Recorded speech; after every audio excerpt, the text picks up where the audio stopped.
అందరికీ praise lord అండి. ఈరోజు చెప్పబోయే మాట ఏమిటంటే, తండ్రి చిత్తాన్ని నెరవేర్చుటకు నేను వచ్చి ఉన్నాను. తండ్రి చిత్తము చేయుట ఆహారము పానమై ఉన్నదని దేవుడు మనకు తెలియజేశాడు.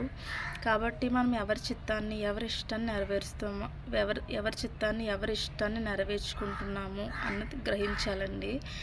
మనము మన ఇష్టం వచ్చినట్లు జీవిస్తే, మన ఇష్టాన్ని బట్టి మనం ముందుకు వెళ్తే అది కష్టానికే దారితీస్తుంది, కానీ ఎంత మాత్రం అది ఆశీర్వాదం కాదండి. కాబట్టి మనము దేవుని చిత్తాన్ని మాత్రం నెరవేర్చాలి.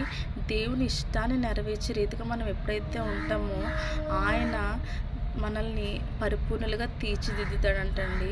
మనం పరిశుద్ధత కోసమే జీవిస్తున్నాను కానీ అపవిత్రత కోసం జీవించట్లేదు. ఈ లోకంలో పరిశుద్ధత అనేది క్రైస్తవ జీవితానికి చాలా చాలా ముఖ్యమైన విషయం అండి అది.